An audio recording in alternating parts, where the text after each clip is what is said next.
começar, vamos fazer uma leitura do livrinho Vinha de Luz, de Francisco Cândido Xavier, pelo Espírito de Emmanuel. E a lição é 126, Obediência Constitutiva. E assim vos rogo eu, o preso do Senhor, que andeis como é digno da vocação com que estes fostes chamados. Paulo, em Efésios, capítulo 4, versículo 1. Na leitura do Evangelho, é necessário fixar o pensamento nas lições divinas para que absorvamos o conteúdo de sabedoria. No versículo sobre a nossa atenção, reparamos em Paulo de Tarso o exemplo de suprema humildade perante os desígnios da providência. Escrevendo aos Efésios, declara-se o apóstolo prisioneiro do Senhor. Aquele homem sábio e vigoroso que se rendera a Jesus incondicionalmente às portas de Damasco, revela à comunidade cristã a sublime qualidade de sua fé. Não se afirma detento aos romanos, nem comenta a situação que resultava da intriga judaica.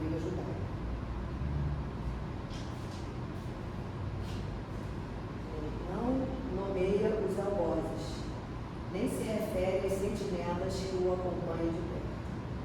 Não examina serviços prestados, não relaciona lamentações.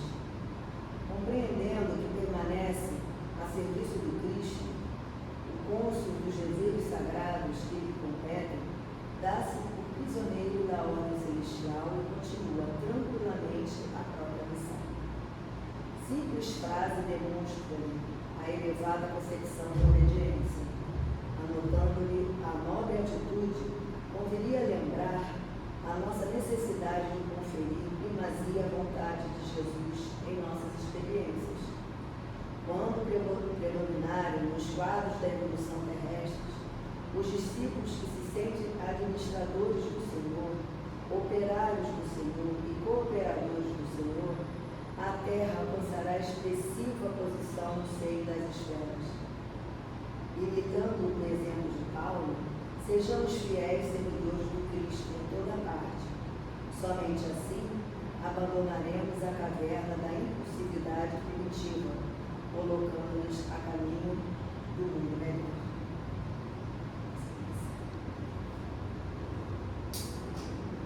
Então, agradecemos a Jesus, aos irmãos franciscanos que hoje estamos aqui, tendo essa oportunidade de ter mais um conhecimento sobre as palavras de Jesus, sobre os ensinamentos dele, que possamos absorver toda essa lição nessa tarde de hoje. Assim seja.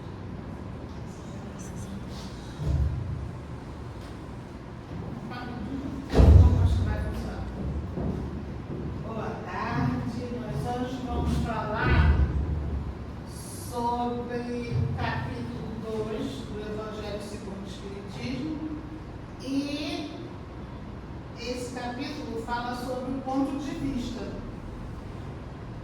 O ponto de vista da espiritualidade, da nossa possibilidade de várias encarnações, do ponto de vista de que, quando a gente olha para a vida como sendo uma vida reencarnante, a gente entende as coisas de uma forma melhor. Mas eu trouxe esse ponto de vista através do meu ponto de vista.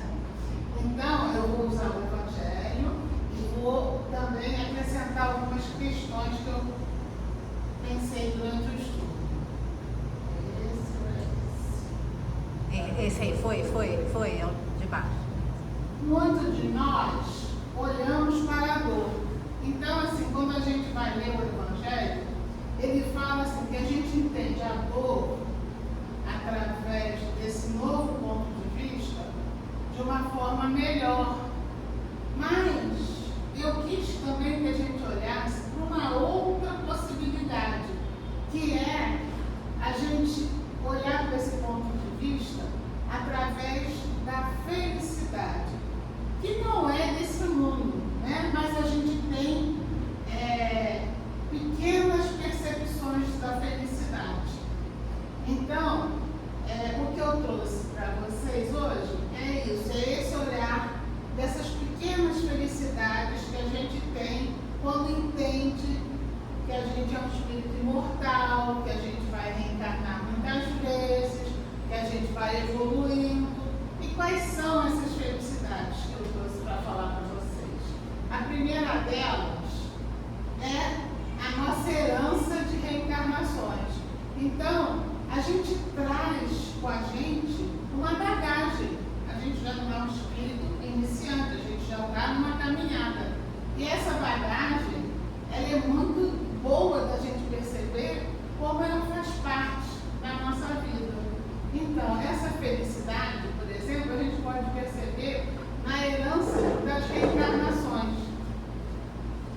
Nossas aptidões para cada gênero de trabalho, a habilidade que a gente tem de fazer certas coisas. Aí as pessoas falam assim, nossa, mas você tem tanta facilidade com isso. Não, não é que eu tenho tanta facilidade. Eu já trago essa habilidade comigo. A destreza, né, são resultados de inumeráveis ações mecânicas acumuladas e registradas pelo nosso corpo sutil, que, do mesmo modo que todas as recordações e aquisições mentais estão gravadas na nossa consciência profunda. Então, quando a gente chega perto daquela pessoa que a gente sente um sentimento bom, a gente fala, que engraçado, nunca vi essa pessoa, mas ela me dá um bom sentimento. Ao contrário também, né? São heranças que a gente trouxe, essas recordações mentais que a gente tem de outras vidas.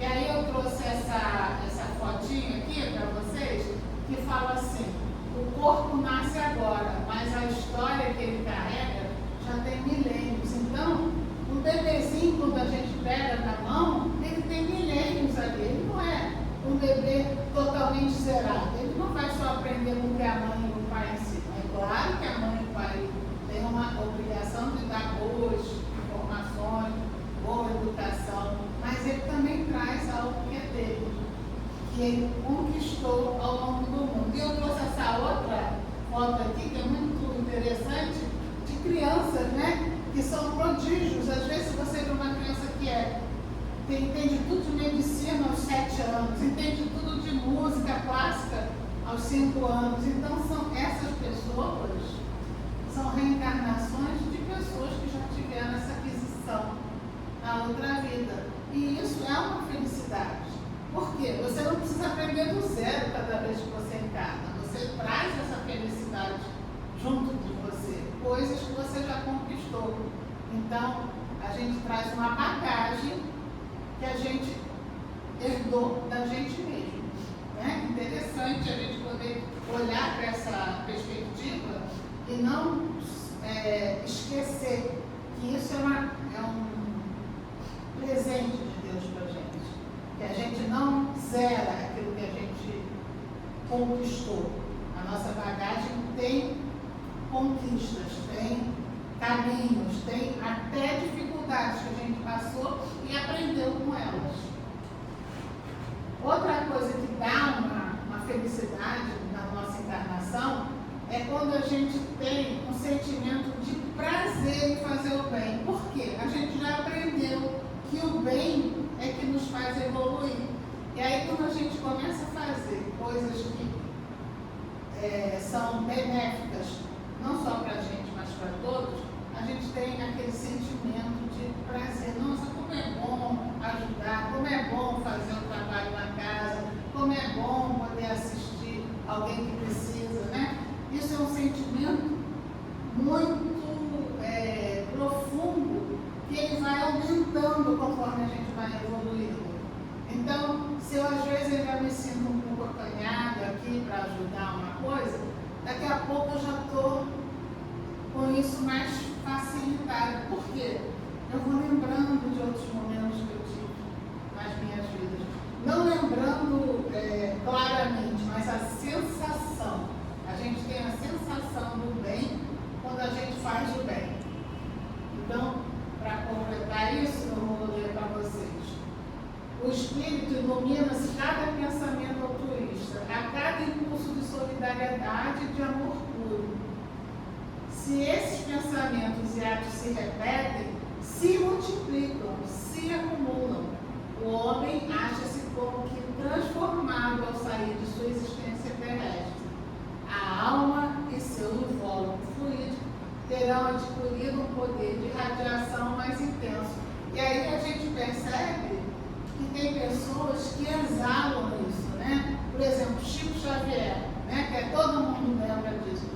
Eu lembro que eu conversei com um rapaz fazendo um atendimento fraterno e ele me contou que ele foi do Chico Xavier e que só que ele chegar perto do Chico Xavier assim, ele sentiu aquela emanação de amor, que ele ficou muito emocionado, que ele começou a chorar. Ele falou, ele não falou nada, eu nem só de chegar perto.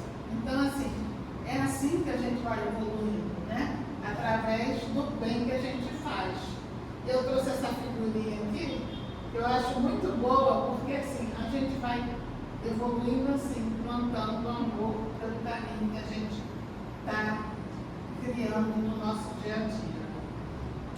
Outra questão também que é muito boa da gente perceber sobre as reencarnações que a gente vai passando são esses encontros com grandes amores, filhos antigos, pais antigos, amores antigos. A gente, quando reencontra essa pessoa na vida, parece que tudo muda, tudo acrescenta, é um preenchimento, é um reencontro, né? Então, pensando sobre isso, eu trouxe essa citação do Leon Denis. Os espíritos que a semelhança dos gostos, a identidade de progresso moral e a afeição levam a se reunir em suas migrações terrestres, se procuram para se agrupar como fazem no espaço ou na erraticidade, né? Então, a gente tanto se agrupa nessa vida, como se agrupa na erraticidade pelas semelhanças, pelas nossas possibilidades de trabalho juntos. Então, eu também gosto sempre de citar exemplos, né? Eu, quando conheci meu ex-marido, foi uma coisa assim muito forte. E apesar de ele ser meu ex-marido, há 42 anos nós somos amigos. Então, assim, é um encontro. Eu fui lá no meio de Minas encontrar ele por nada, assim, fui levar a prima dele, reencontrei aquela pessoa, a gente se entendeu profundamente, casamos, estamos casados há um tempo, temos uma filha, que é o amor das nossas vidas, tanto a minha quanto a dele. E assim, a gente combina com tudo. Algumas coisas não podem ser combinadas, mas a gente é super amigo, pensamento positivo sobre a vida, sobre, né, o que fazer. Ele é de outra religião, eu sou do espiritismo, ele é da Umbanda, mas a gente tem um consenso, né, que é muito bom de sentir. Eu me sinto apoiada, ele se sente apoiada. Então, assim, a gente, mesmo que não fique, entre aspas, nesse casamento, né, a gente está unido e provavelmente a gente está resolvendo algumas questões passadas, né, que a gente tem, todos nós temos, né. E essa figura também eu trouxe para mostrar como é que a gente faz isso, né, através da nossa família, a gente tem os amigos, tem outras pessoas próximas, então é um grande círculo que a gente vai sempre acrescentando. E aí agora a gente vai falar exatamente sobre o ponto de vista, né? Que é nós sermos um espírito imortal. Por que que isso faz a diferença? Por que que isso traz para a gente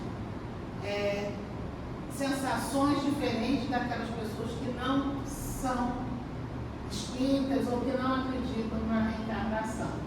Porque quando entendemos que tudo que se planta será obrigatoriamente colhido, aí fazer o bem para a gente não é opção, é a única opção. Porque você entende que se você fizer o mal, você vai receber o mal. Se você plantar espinho, você vai colher espinho. Mas se você plantar flores, frutos, você vai colher essas coisas. Aí eu trouxe também essa citação aqui, que é André Luiz, naquele livro Cura e Autocura. uma citação que tem lá, que ele diz assim: apenas o doente convertido em médico de si mesmo atinge a cura positiva. O que ele está dizendo com isso? Que através das nossas reencarnações, a gente vai se curando, né? Então, até as doenças físicas fazem parte disso. A gente marca no perispírito algumas questões que a gente, às vezes, não consegue resolver e só numa próxima encarnação a gente pode resolver aquilo através do entendimento que a gente tem na erraticidade. Outra coisa que é muito importante é a gente entender que ninguém vai se redimir deixando para trás corações sofridos. Então, tudo que eu fizer, que fizer o outro sofrer, eu vou ter que resgatar. Eu vou ter que andar para frente e olhar para isso de novo até resolver. Isso é muito percebido nas mesas mediúnicas, né? Que a gente percebe que as pessoas às vezes ficam agarradas no sofrimento e aí fica difícil de seguir em frente. Então, tanto faz a gente agir mal ou não agir, não fazer algo bom do outro, a gente vai ter que reparar isso. Então, quando a gente entende isso, a gente entende a nossa evolução através, né, dessa reforma que a gente precisa fazer. O processo evolutivo vincula-nos uns aos outros de maneira tão perfeita que só temos uma opção: amar.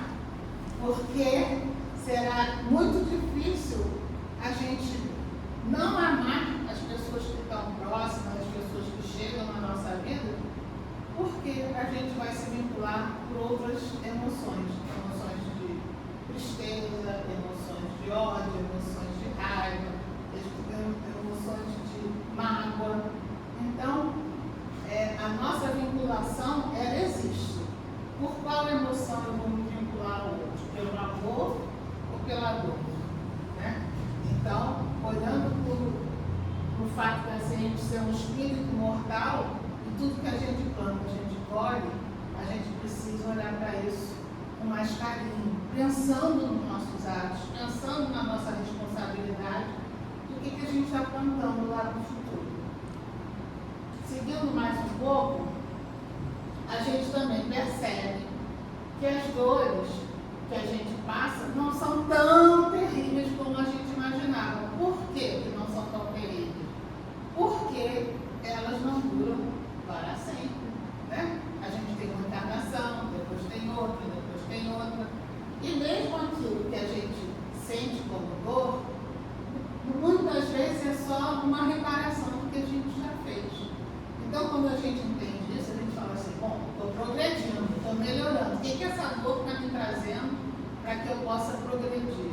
A gente já não olha para ela como: ai, eu estou sofrendo, Deus não olha para mim. Porque isso não tem lógica, né? Quando a gente pensa que é um espírito mortal. Então, a gente entende também que a gente é artífice do nosso próprio sofrimento. Se alguma coisa eu sinto hoje, vamos dizer até nessa vida mesmo, eu estou aqui com dor no ciático. Se eu estou com dor no ciático, eu fiz alguma coisa para isso acontecer. A dor não aparece do nada, né? Então, eu preciso mudar minha postura, eu preciso fazer mais exercício, eu preciso cuidar da saúde, alguma coisa eu preciso fazer. Isso também serve para as encarnações. Se eu quero uma melhor encarnação futura, o que eu preciso? Eu preciso cuidar dessa, com carinho, com amor, com o meu corpo, com o meu espírito, com a minha moral, com o meu pensamento. Tudo isso é necessário que eu cuide. Porque só vai cessar lá na frente se eu cuidar agora. Então, isso também é uma questão muito importante quando a gente se entende como um espírito mortal.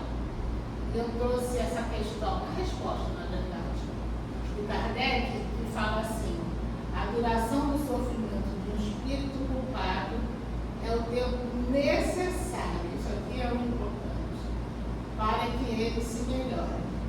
Então, muitas vezes a gente vê que aquele espírito está repetindo a mesma coisa, porque é a encarnação do filho, né?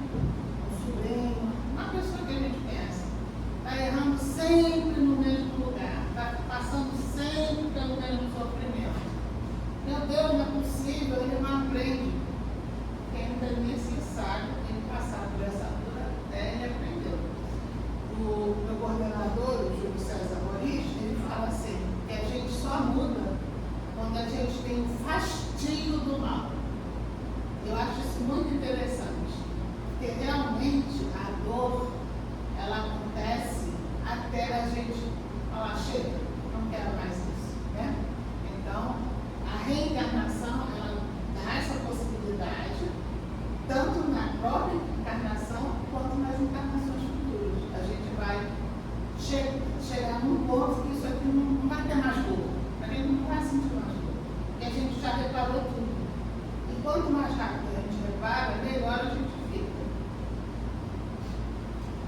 Seguindo mais um pouquinho, a gente vai pensar sobre as perdas. Quando eu sou um espírito imortal, eu não tenho mais perda. Por quê? Meu pai que se foi, eu posso reencarnar com ele na próxima vida. Então, ele está viajando lá na erraticidade, eu estou aqui. Daqui a pouco eu pego minha mala, vou para lá com ele. Então, essa noção de perda que a gente tem, isso é muito falado, né? Quando a gente fala assim, eu perdi meu pai, eu perdi. Não. Meu pai desencarnou. E eu também um dia vou desencarnar. E vou me encontrar. Nós somos espíritos afins, nos amamos, sempre nos demos bem. Vamos encontrar. Meu pai era terrível, não batia, né? Fugia e tal. Graças a Deus, não. Se você não resolveu com ele nessa encarnação, na próxima ele vai ver seu filho, seu irmão, você vai resolver também. Então, não existe perda. Não existe isso. Eu perdi. Esqueçam essa palavra, não existe. A morte é apenas um processo. Aquele que cuidou do nosso nascimento, colocando-nos em braços estendidos para nos receberem, reserva-nos também afeições para a nossa chegada ao além. O futuro, como o presente, é a atividade, o trabalho, é a conquista dos novos postos. Então, a gente foi recebido nesse mundo por um grupo familiar e vai ser recebido lá também por um grupo familiar. Pode não ser todo o grupo, pode ser um grupo mais amplo, pode ser menor, mas tem um grupo nos esperando, porque a gente está vinculado a outras pessoas através do amor e através do equilíbrio vibratório que nós temos entre nós. Quando é muito desequilíbrio, às vezes é difícil, mas quando está mais equilibrada a família, ela é mais fácil de reencarnar todos juntos. Cada um é classificado segundo as suas aptidões, na ordem universal, pela cultura moral, pela conquista da energia, da dignidade, da bondade. Esforcemos por alcançar o nível dos grandes espíritos que trabalham pela causa da humanidade. O que os grandes espíritos ou os espíritos puros fazem? Eles trabalham pela humanidade. Então, quando as coisas acontecem, sempre tem uma interferência da espiritualidade, né? E aí eu trouxe isso aqui, essa figurinha aqui, que eu gostei muito, que é de uma médica de cuidados paliativos. E ela diz o seguinte, que nós não temos medo de falar da morte, temos medo de olhar para a nossa vida. Muitas vezes, quando as pessoas estão no cuidado paliativo, o medo delas não é a morte em si, é do que elas não fizeram na própria vida. Que elas deixaram de falar com as pessoas que elas amavam, deixar de fazer o trabalho que elas queriam. Então, essa noção de espírito imortal, a gente vai ter outra oportunidade. Mas essa oportunidade, ela não é essa conjuntura que a gente tem. O Haroldo Dutra está falando isso num vídeo muito legal, que ele diz assim, o pai que você tem, a mãe que você tem, o irmão que você tem, você pode se afinizar muito. Mas se você não evoluir e eles evoluírem, eles não podem ficar parados esperando. Eles têm que evoluir e seguir. E você vai ficar atrasado. Então, ao mesmo tempo, se um filho seu não evoluir como deveria, ele vai ficar para trás e você vai seguir. E aí, você tem que seguir a sua vida e ele vai ter que seguir a dele. Então, muitas vezes a gente tem que se esforçar para ajudar esse espírito que está sob a nossa responsabilidade a evoluir. Senão a gente vai se afastar desse amor tão importante na nossa vida. E aí, com isso, quando a gente entende tudo isso, né? Quando a gente entende que faz parte da nossa vida escolher o que a gente planta, escolher o que a gente vai colher, a gente começa a ter mais paz. Porque a gente começa a entender que tudo faz parte de uma lei, né, do progresso, de uma lei de evolução, que a gente vai caminhando nela a partir do que a gente vai entendendo. A alma é imortal porque o nada não existe. Isso também é uma coisa muito importante da gente lembrar. Nenhuma coisa pode ser aniquilada, nenhuma individualidade pode deixar de ser. Então, se, por exemplo, se meu corpo vai para a terra, vira adubo, minhoca come, ele não deixa de existir, ele é transformado. E a minha alma, a minha energia, essa energia que anima no meu corpo, ela vai sumir? Não, ela vai continuar. Essa individualidade continua. E isso me dá uma tranquilidade. Eu não vou perder aquilo que eu sou. Um passado inteiro dorme no espírito, ao lado do futuro, que aí jaz no estado de embrião. Então, o nosso futuro é como se a gente estivesse gestando ele. A gente não gesta um filho? A gente também gesta o nosso futuro. Então, a nossa vida inteira é uma gestação para o futuro. E como é que você cuida dessa gestação? Como é que você cuida desse corpo que vai gestar um novo corpo? Como é que você vai querer esse novo corpo? Como é que você vai querer essa nova mente que vai vir individualizada na próxima encarnação? Eu acho muito lindo uma história de uma senhora que aos 80 e poucos anos, bem velhinha ela estava já, aí falou, eu quero aprender a tocar piano. Mas você não vai. Não, mas eu já estou preparando para a próxima encarnação. Na próxima encarnação eu quero ser uma pianista. Então é isso, a gente pode preparar, mesmo que a gente não tenha condição de concluir o nosso sonho, a gente pode começar esse sonho e fazer ele acontecer. Eu trouxe também essa página do Emmanuel que diz assim, tolera construindo, construindo todo o bem que puderes, não exija dos outros dons que ainda te faltam. Porque muitas vezes a gente fica mais preocupado com o que o outro não faz do que a gente faz, né? Erros dos companheiros poderiam ser nossos. Aceita as provações por exames de fé. Você está fazendo um teste. Trarás contigo a paz que fizeste nos outros. Temos sempre o que damos. Isso é da lei de Deus. Então, a paz que eu quero para mim, eu tenho que oferecer para você. Se eu não oferecer, eu não tenho condição de ter essa paz. E essa paz é uma vontade. E eu trouxe aqui, eu não sei se vai seguir aqui, como é que vai ser. Porque acho que precisava do mouse para eu colocar. Para botar aqui, ficar em cima aqui da tela, ver se você consegue. Aí, né? Aí, isso. Pausar. Não, esse agora. Não, não, próximo slide. Não, é pausar, é tocar em cima da foto. Isso, da imagem. Aí, vai aqui nesse. Então peraí que tem que ligar aqui. Agora vai. É vídeo? É. Tem que ligar aqui o som. Tá. Só um minutinho, gente. Vamos ligar o som. É uma palestrante, ela não é espírita, mas ela fala sobre uma coisa muito importante que para os espíritas também é importante. É a vontade. A vontade que é a nossa força motriz para caminhar. Pode clicar. Aí mesmo, pode clicar. Pode ser 2 cliques. Clica na imagem. Não, ali mesmo está falando.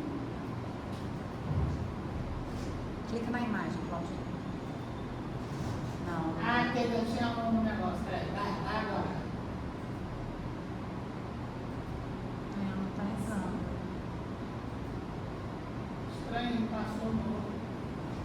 Posso mexer? Dá licença.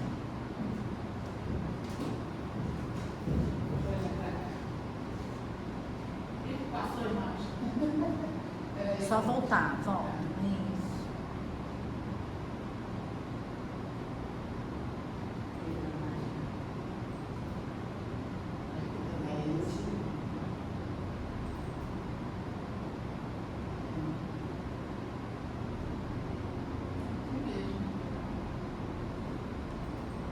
Acho que eu vou ficar devendo para vocês, não tá indo? Tá aí. Não sei o que é. Não tá indo. Depois eu passo no final para vocês. Eu boto só os vídeos para vocês. Vamos passar para frente, depois eu passo os vídeos no final. Um sobre a vontade e o outro de encerramento que eu tenho, tá? Para não perdermos. Agora não está indo o meu.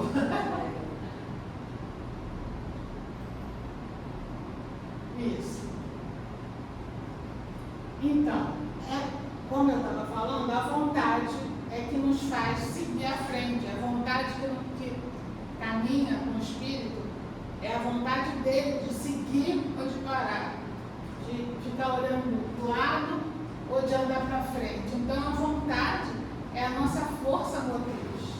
Mas a gente tem as faculdades, né? O que são as faculdades? Aquilo que a gente já tem dentro de nós, como as nossas aquisições morais, o nosso pensamento, tudo que a gente traz das outras vidas, elas são faculdades que a gente pode utilizar nessa encarnação.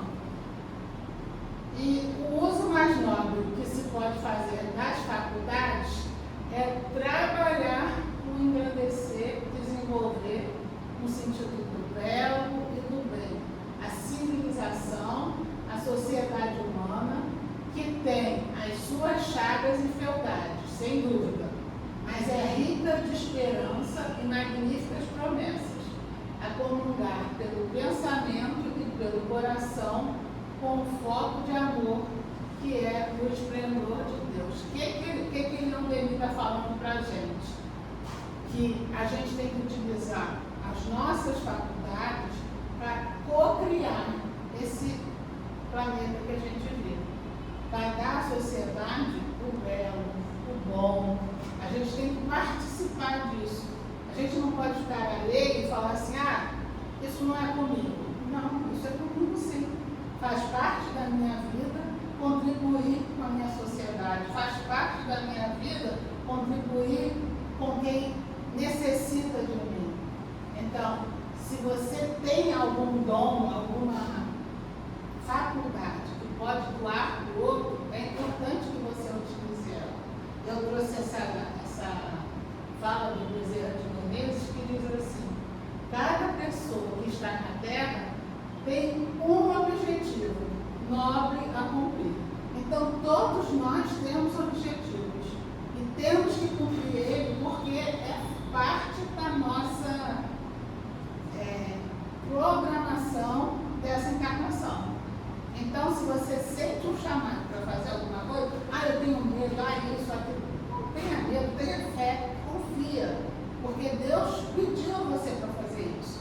Está dentro de você essa possibilidade.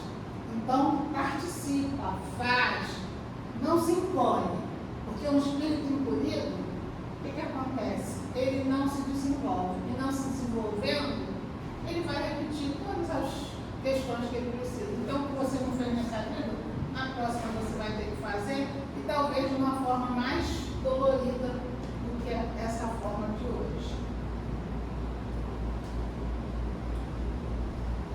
E aí eu trago isso aqui, que eu acho que é a parte mais importante dessa nossa palestra, que é o amor como resposta para tudo. Todas as nossas interrogações, todas as nossas hesitações, todas as coisas que falam que está errado, você percebe, voz dizendo assim: aprende a amar. Porque os medos, os preconceitos, as questões que nos fazem duvidar de qualquer coisa, são ensinamentos para a gente aprender a amar. É muito importante a gente pensar nisso, porque o amor é o resumo de tudo, o fim de tudo. Estende-se e desdobra-se sem cessar sobre o universo a imensa rede de amor tecida de luz. Amar é o segredo da felicidade. Quando nós formos espíritos puros, nós só teremos amor para dar. Então, sentiremos a felicidade integral. O amor salvará o mundo. Seu calor fará derreter o gelo da dúvida, do egoísmo, do ódio, enternecerá os corações mais duros e mais refratários. Isso quem diz para a gente é Leon Denis, né? E a gente percebe que hoje em dia as crianças estão vendo diferentes, né? Parece que elas estão já encarnando de outra forma, né? É tão interessante quando você conversa com uma criança, como elas são abertas para o mundo, né? Como elas vêm com os bracinhos abertos para a gente, né? Então, a gente lembrando disso, que o amor é resposta para tudo. O nosso caminho, que eu trouxe essa foto aqui, que é bem atual, né? Uma parte do mundo em guerra, a outra não. Se bem que aqui também tem pequenas guerras, né? A gente sabe disso. Mas o nosso caminho faz parte da nossa trajetória que veio lá de trás. O que eu passo hoje, eu estou trazendo comigo. Então, o bem e o mal praticados constituem a única regra do nosso destino. Não tem como, isso não é possível acontecer comigo. Porque está no seu destino de acordo com o que você montou ali atrás. Sobre todas as coisas exerce influência uma lei grande e poderosa, em virtude da qual cada ser vivo do universo só pode gozar da situação correspondente a seus méritos. Então, por que a gente reencarna? Para ter méritos, para a gente poder conquistar as nossas faculdades. A nossa felicidade, apesar das aparências enganadoras, está sempre em relação direta com a nossa capacidade para o bem. E essa lei acha completa aplicação na reencarnação da alma. Isso é o ponto de vista que faz a gente entender o Espiritismo. Nós só temos aquilo que a gente plantou e teremos lá na frente aquilo que a gente vai plantar. As vidas sucessivas, né, que acontecem uma depois da outra, há sempre um de nós um livro misterioso, onde tudo se escreve em caracteres indeléveis. A gente não consegue ler. Esse livro subconsciente do psiquista, quer dizer, aquilo que a gente chama de subconsciente, é o que chamamos de perispírito, porque fica gravado em nós aquilo que a gente fez. Quanto mais se purifica, tanto mais as recordações se definem. Nossas vidas, uma a uma, emergem da sombra e desfilam na nossa frente para nos acusarem ou glorificarem. Então, a gente vai começando a perceber as vidas que a gente teve, uma a uma. Por exemplo, Chico Xavier sabia das suas encarnações. Eu já não sei, mas eu tenho uma leve percepção de algumas coisas. Das pessoas são espíritos que já encarnaram comigo. Essas aqui é a primeira vez que eu vejo, mesmo que esteja na minha família. Com essa aqui eu briguei muito em outra encarnação, deve ter feito muito mal, porque, né, tem uma questão ali, então vamos resolver essa questão. Eu trouxe essa foto, que eu acho que ela representa muito, né? Isso, né? A gente traz as nossas vidas todas atrás da gente quando a gente encarna aqui. Então, qual é a medida? Qual é a possibilidade que eu tenho de entender quanto eu tenho que fazer, quanto eu não tenho que fazer, o que é bom, o que é ruim? Como é essa medida? É essa a nossa questão. O que para a gente que o Espírito contempla a tremenda realidade, mede seu grau de elevação, sua consciência, julga sem apelação nem agravo. Quando a gente desencarna, não tem um juiz para a gente, é a gente que se julga. Mas não tem apelação, porque eu fiz isso, porque aquilo aconteceu. Não tem, porque a sua consciência sabe. Também não tem agravo, porque muitas vezes na vida a gente dá chicote, a gente acha que tem que ser o que a gente não pode ainda. Como são suaves para a alma nessa hora as boas ações praticadas, as obras de sacrifício, como, porém, são pesados os desfalecimentos, as obras de egoísmo e iniquidade. Então, é leve o que a gente fez de bom e é pesado o que a gente fez de ruim. E é a gente mesmo que faz essa medida. Não temos outro juiz ou algoz no além-túmulo, a não ser a nossa própria consciência. É um devido de mundo, né? Então, é dela que emerge tudo aquilo que a gente fez.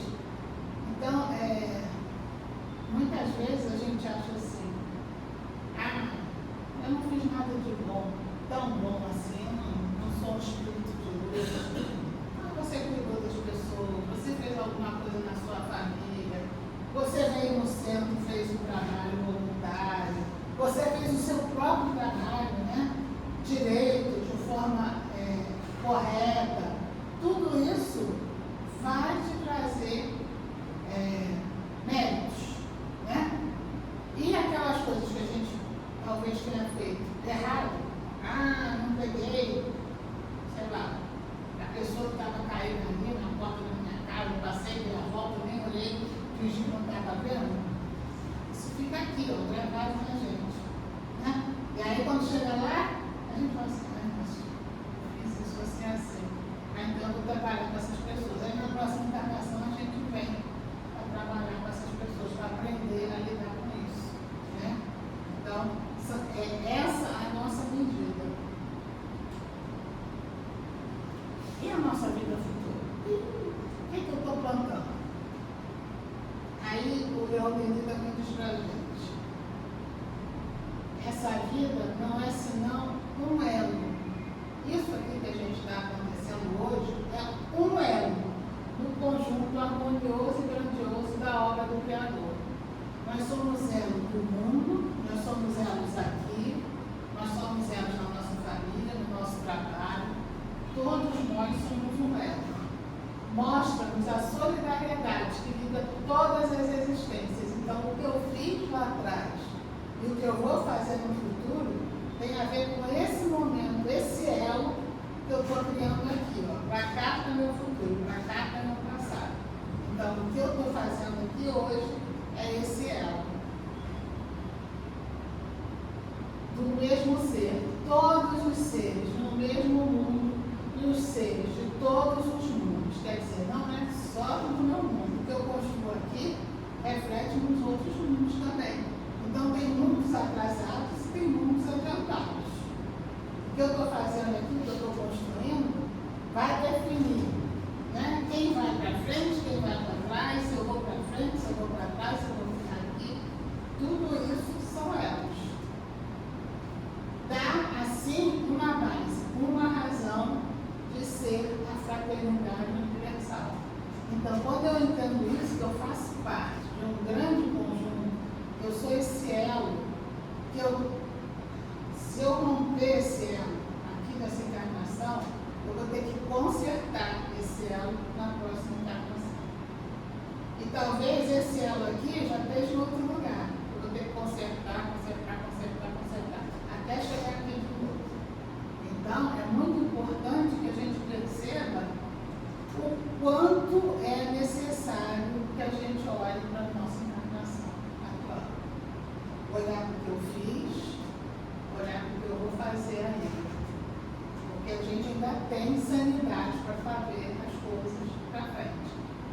Lá na frente, eu não vou ter mais essa sanidade, né? Quando eu ficar velhinha, de repente eu vou depender de outro,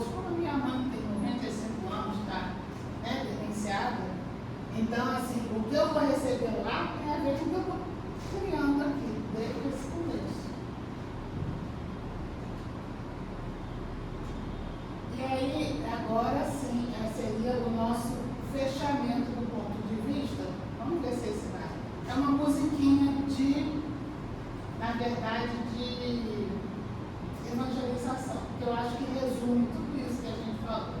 Vamos ver. 2 cliques, vai? Tic-tic. Vem na minha vai. Não vai não? Então eu pego lá na pasta. Deixa eu pegar aqui a pasta, eu vou passar para vocês esse. Não é preciso, você está no seu lugar. Vamos fazer de novo. É. Peraí, deixa eu tirar.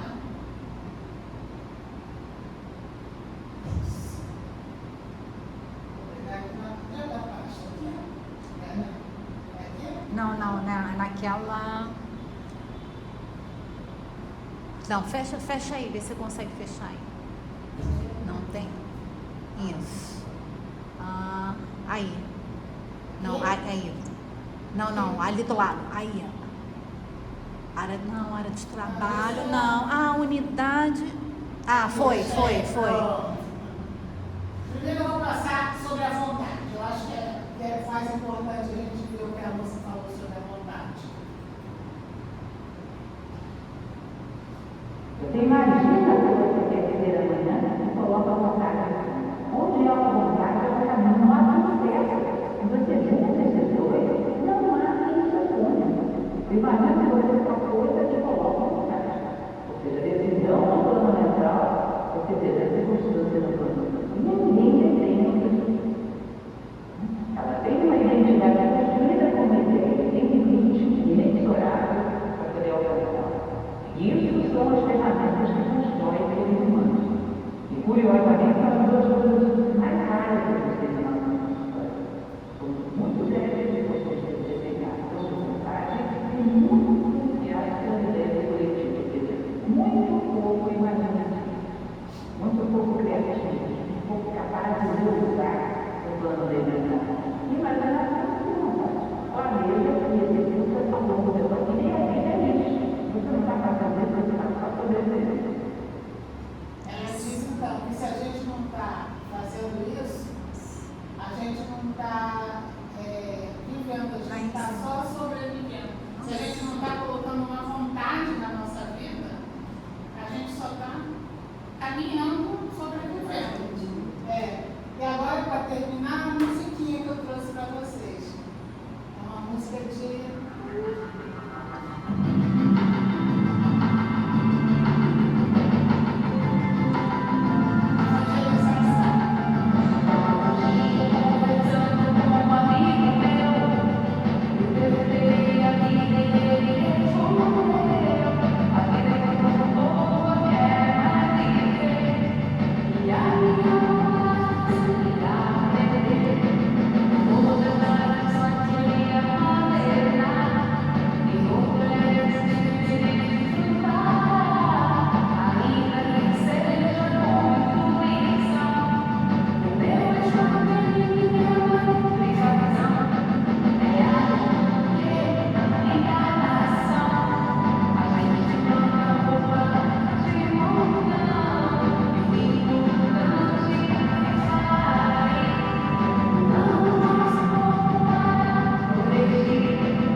pais, antes da minha mãe adoecer.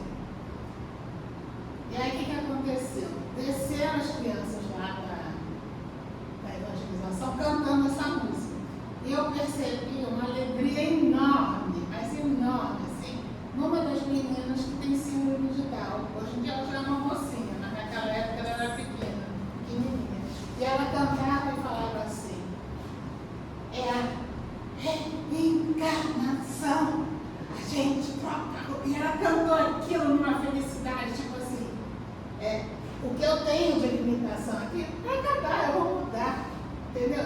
E é um instrumentão esse meu corpo. Então, eu achei aquilo tão lindo de ver a felicidade dela, do entendimento da questão, né, da síndrome de Down que ela veio e da possibilidade dela usar aquilo, aquele corpo, aquela mente de uma outra forma, né?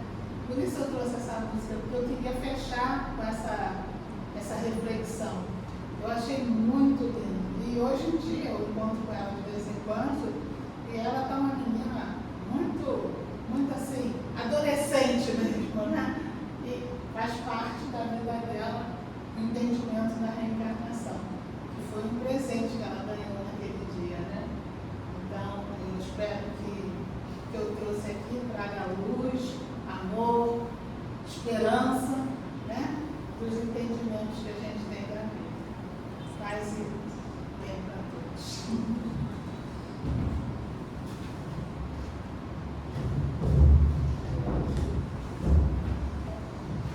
Para a gente terminar, possamos voltar aos nossos lares. Mas assim fala, né? Fazendo uma reflexão de quanto bem nós precisamos ainda fazer. E aquele bem com amor no coração. Que a gente possa fazer isso mesmo com aqueles que nós temos dificuldades. E assim, a gente nessa questão, ou seja, fazendo bem não só aos nossos familiares, como também aos a gente não parece que amigos, que estão na rua, seja quem for. Que possamos